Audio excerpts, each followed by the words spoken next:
Сфальшованими звинуваченнями в тероризмі окупанти хочуть принизити корінний народ. В цьому переконані учасники Кримсько-татарського національного руху зі Старого Криму та сіл Грушівка, Долинне, Курське, Холодовка та Веселе. Кажуть, ще 10 років тому жили в мирі та спокої. Тепер же не знають, до чиєї оселі прийде наступна облава. Тому закликають народ до єдності в скрутні часи, але попри репресії надалі підтримуватимуть бранців на судилищах та допомагатимуть їх родинам. Раніше з такими промовами звернулися учасники національного руху з Білогірська, Бахчисарая, Судака, Джанкойського та Красногвардійського районів.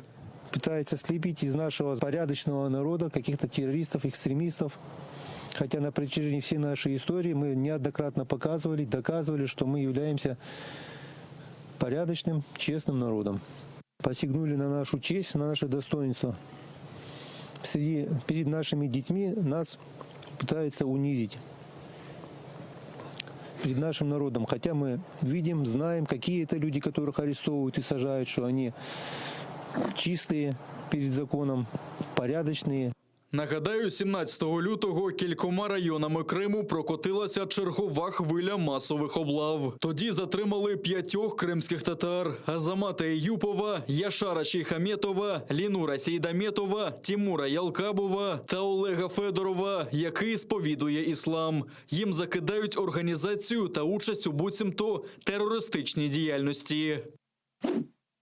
Видають бажане за дійсне. В Кремлі вірять, що Туреччина рано чи пізно визнає російську окупацію Криму. Про це заявив речник російського президента Дмитрій Пєсков. За його словами, Росія не приймає позицію Туреччини по Криму і терпляче пояснює свою позицію. Проте офіційна Анкара неодноразово заявляла, що в жодному разі не визнає окупацію Криму та вважає півострів невід'ємною частиною України. Туреччина також приєдналася до Кримської платформи деокупації Криму, а її представники братимуть участь в установчих зборах, які відбудуться в серпні.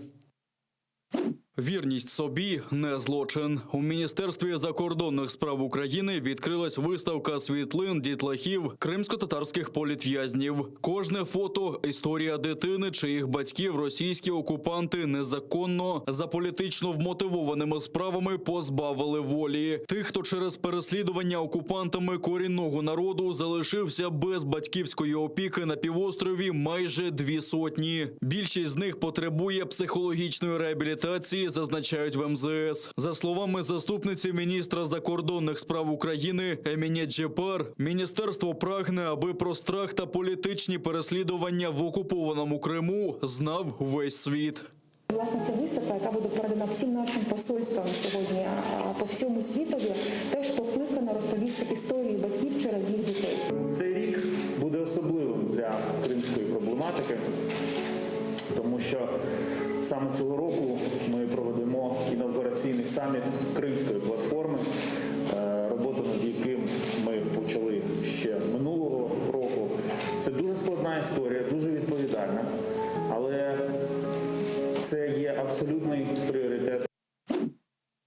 Україна має домагатися в судах покарання винних у знищенні Форойського парку. Таку думку в ефірі нашого каналу висловив директор Національного парку Голосіївський В'ячеслав Потапенко. Він наголошує, що будівельні роботи в 200-річній природній пам'ятці незаконні, бо за українськими нормами потрібно вносити зміни до детального плану території. А це потребує оцінки екологів та обговорень з місцевими жителями. Потапенко наголошує, що це європейська практика, закріплена українськими законами, а за порушення цих норм можна притягати винних до відповідальності через міжнародні суди. Але для початку українська екологічна інспекція має документально зафіксувати зрізання реліктових дерев та порахувати збитки.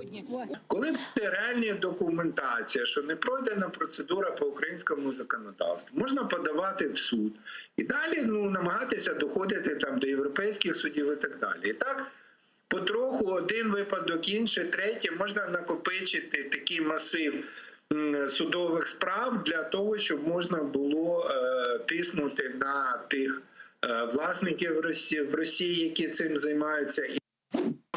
20 обстрілів вчинили окупанти на Східному фронті минулої доби. Поблизу Красногорівки, Пісків, Новозванівки, Опитного та Золотого ворог гатив з великокаліберних мінометів та кулеметів. На підступах до Авдіївки, Лебединського та Південного окупанти обстрілювали українські позиції з гранатометів різних систем та великокаліберних кулеметів. Обійшлося без втрат в лавах українських захисників, а на ворожі обстріли відповідали вогнем. Крім того, бійці об'єднаних сил помітили облаштування нових позицій окупантів в районі Троїцького на Луганщині. Протягом минулої доби метою дій противника було провокування підрозділів Збройних сил України на відкриття вогню у відповідь для супроводження російських інформаційних наративів щодо підготовки українських військових до силового сценарію вирішення конфлікту на Донбасі. Усі порушення з боку російсько-окупаційних військ свідчать про небажання Російської Федерації та її найманців виконувати досягнуті домовленості та подальшу ескалацію обстановки в районі проведення операції Об'єднаних сил.